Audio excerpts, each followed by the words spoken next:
Assalamualaikum warahmatullahi wabarakatuh. Saudara-saudara, kali ini saya tunjukkan kepada saudara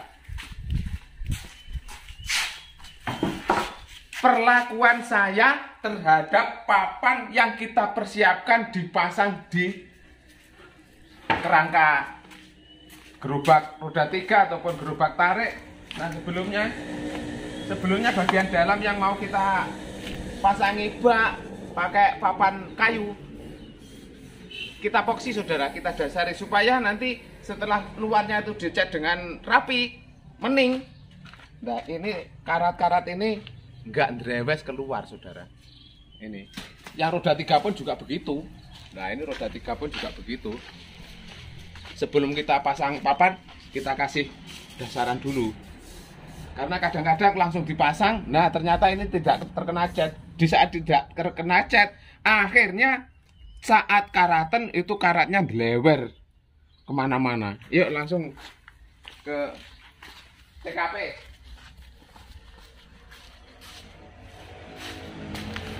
Nah, setelah papan kita sambung dulu, penghalusan, pemasangan, pemeleneran itu sudah saya perlihatkan kepada saudara semuanya. Masalah penyambungan sama seperti Pak tukang kayu itu sama. Nah, setelah tersambung dengan rapi dan rapat macam begini saudara. Nah, ini kan sudah rapat. Ini pun juga sudah rapat, halus. Penghalusannya tanya sama Pak tukang itu kalau ingin detailnya. Nah, cuma setelah dihaluskan, setelah rata, kita kasih ini loh saudara.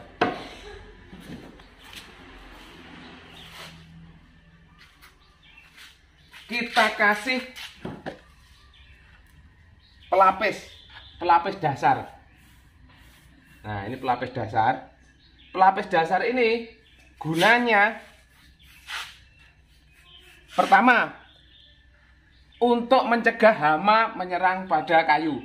Karena kayu itu kadang-kadang di saat penebangannya musimnya nggak tepat, itu mudah terkena hama. Kalau yang saya tahu, penebangan pohon itu yang paling baik adalah menjelang menggugurkan daunnya.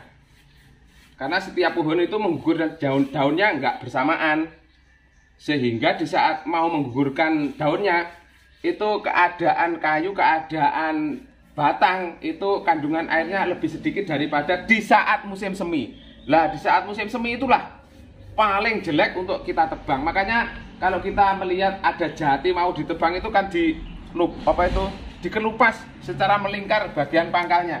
Itu tidak lain dan tidak bukan untuk memaksa pohon jati menggugurkan daunnya, sehingga kandungan air yang ada dalam pohon itu sedikit. Di saat sedikit itulah yang paling baik untuk kita tebang, sehingga tidak mudah terkena hama. Itu yang pertama. Karena ini mengandung insektisida sekaligus mencegah jamur, karena ini juga mengandung fungisida. Fungisida itu kan obat pencegah jamur. Nah, fungsi selanjutnya yaitu untuk menutup pori-pori. Coba sampean kalau ngecat dari kayu yang sudah halus langsung dicat, nah itu catnya nggak bisa hidup, nggak bisa merata. Seakan-akan cat itu meresap terus ke dalam pori-pori kayu. Pun juga warnanya antara yang luar dan yang dalam ini kan nggak sama tuh saudara. Yang jelas itu ini loh saudara. Nah, bagian kayu yang dalam itu warnanya agak gelap, yang ini agak terang. Sehingga kalau langsung dicat itu pun juga warnanya kurang kelihatan hidup. Yang selanjutnya adalah sebagai perekat. Perekat sebelum kita plamir atau kita dempul, karena fungsi pelapis ini adalah untuk merekatkan antara plamir atau dempul ke kayu yang kita perlakukan plamir. Karena ini bersifat merekat sekali, sekaligus mencegah supaya plamir atau dempul itu tidak mudah mengelupas, terlepas. Kalau langsung kita dempul atau plamir kadang-kadang itu bisa mengelupas. Kan banyak atau bak truk yang kelihatan mengelupas sampai di dalam kayunya itu. Nah, ini untuk mencegah mengelupasnya dempul atau plamir. Pun juga di saat kayu ini di saat musim penghujan kan mengembang. Kalau di saat musim kemarau kena panas itu mengkeret. Mengkeret itu menciut itu merapat. Nah, ini punya sifat elastis sehingga terbawa oleh mekar dan mingkupnya kayu, dia masih bisa mentoleransi sehingga melindungi cat dari retak-retak.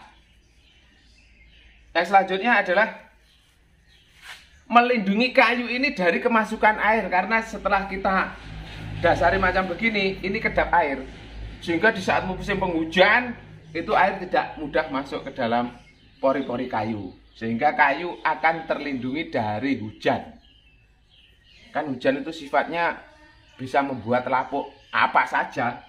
Kita pun kalau terus hujan-hujanan ya bisa lapuk sebelum tua. Nah, nanti kalau sudah kering, baru ini kita plamir. Kita plamir pun kita punya resep tersendiri, kita nggak beli. Karena ada yang lebih simple, lebih murah, tapi hasilnya lebih baik.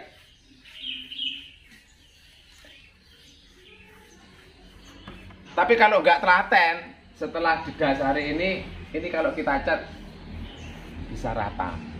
Cuma lubang-lubang yang masih tersisa ini kan nggak tertutup. Cuma catnya bisa merekat kuat, pun juga ini kan warnanya, warna dasarnya kan sudah hampir sama. Nah, ini catnya bisa kelihatan rata. Pun juga kalau nggak diplamir, ini loh, bekas kuasan ini kan ada alurnya macam begini. Nah, ini. Tapi yang paling utama kita plamir nanti itu loh, untuk menutup lubang-lubang yang masih tersisa ini loh. Nggak terjangkau oleh penghalus. Setelah kita kasih pelapis dasar, lalu kini giliran melamir. Kita nggak pakai dempul. Kalau pakai dempul aplikasinya yang paling baik itu kalau untuk logam. Kalau pakai kayu ini pelamir. Nah, pelamirnya pun kita tidak beli jadi. Kita punya inovasi sendiri, punya resep sendiri, punya cara sendiri, punya teknik sendiri. Nah, saya kasih tahu nih. Murah nih. Ini pakai semen. Nah, pakai semen abu-abu itu loh. Kalau orang Jawa mengatakan semen blawu. Nih. Nah, sedikit-sedikit aja. Nanti kalau apa itu mengeras, nggak bisa halus. Kita kasih lem kayu. Kita kasih lem kayu.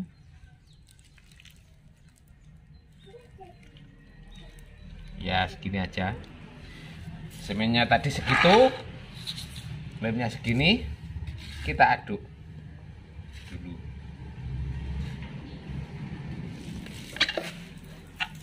Kita kasih air biar mudah, tapi jangan terlalu encer. Keencerannya sama dengan sabun krim itu, saudara.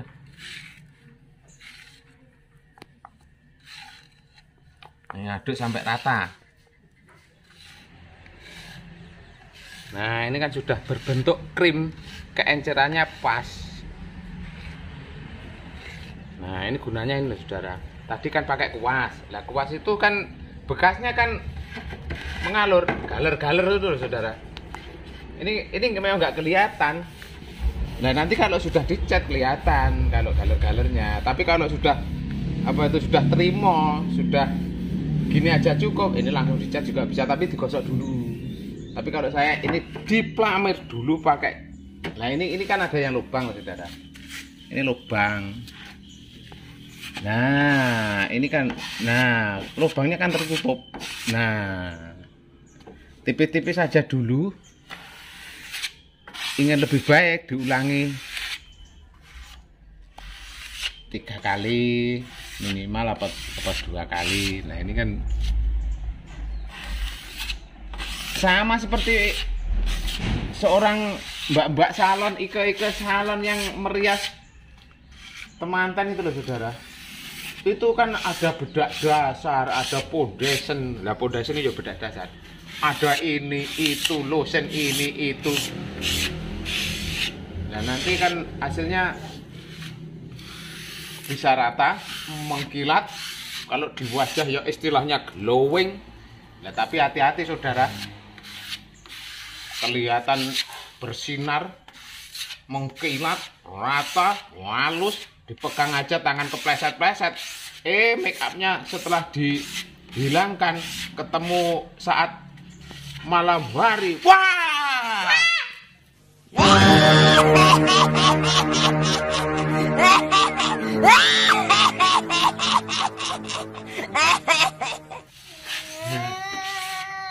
Ternyata mukanya aslinya seperti itu. Wah.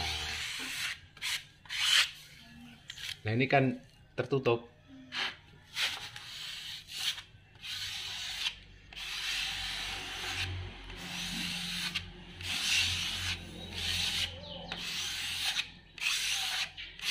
Lah, kalau tanya-tanya bahannya, resepnya apa? Mulai tadi, perekat dasar tadi, bisa dihubungi nomor yang atas ini. Yang paling atas itu nomornya si kameramen nih, sang sutradara kreatornya itu. Yang nomor 2 itu nomor WA saya. Tapi kalau nomor WA saya itu biasanya aktif kalau selepas maghrib, saudara. Kalau jam-jam segini saya nggak bisa merespon karena ya tangan saya macam begini. Nah, ini saya lengkapi. Kalau sampean takut, sebenarnya saya itu orang bertanggung jawab apa enggak sih? Saya itu siluman apa bukan, apa manusia? Nah, yang nomor 3 itu ada nomornya Pak RT. Pak RT saya cantumkan sekalian biar tahu. Nanti si Pak D calon lurah kemana kok dihubungi, nggak bisa. Tanya sama Pak RT. RT saya nggak galak, saudara. Sabar orangnya. Kalau ditanya apa-apa itu cepet menjawab, cepet merespon, punya tanggapan yang baik. Ya sama seperti saya inilah orangnya, ramah. Jadi nggak usah takut menghubungi Pak RT saya. Tapi dia termasuk tanggung jawab terhadap kedudukannya sebagai Pak RT saya.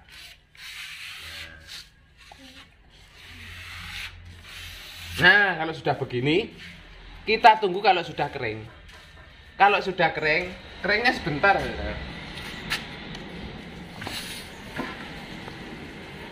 Nah, ini yang sudah terlapisi 1 kali.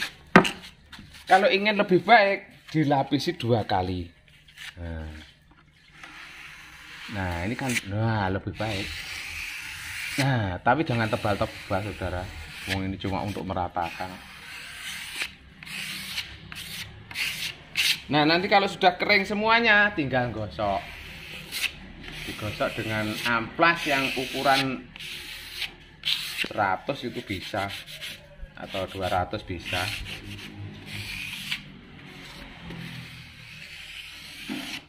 Udah nggak kelihatan nanti. Wujud kayunya sudah nggak kelihatan. Kenapa saya kok terus mempertahankan pakai kayu? Ya, karena roda 3 kita merakit dari sepeda motor. Lah, sepeda motor itu kan bukan peruntukan untuk roda 3. Akhirnya kalau kita buat roda 3 itu getaran mesin itu tersalur ke gerobak. Kalau kita buat dari plat, nah gemberatak, suaranya nggak karu-karuan. Karena mesinnya, dudukan mesin kan tidak pakai engine mounting. Dudukan yang ada karetnya itu loh, saudara. Kalau asli roda 3 pabrikan itu kan ada karetnya, sehingga getaran mesin itu nggak begitu terasa di gerobak. Nah, kalau roda 3 dari sepeda motor itu getaran mesin terasa di sepeda motor. Untuk mengurangi efek dari getaran itu, kita pakai kayu. Selain itu, kalau pakai kayu itu kan punya nilai artistik.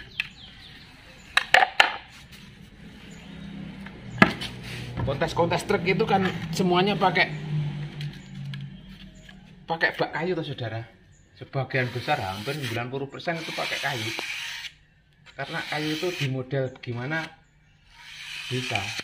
Ya kalau pakai plat itu lebih murah. Kita nggak perlu menghaluskan, sudah halus, tinggal pasang, potong sana sini, lalu bekas lasan lain bisa didempul. Nah, udah. Makanya kalau pakai kayu itu ya agak lebih mahal sedikit.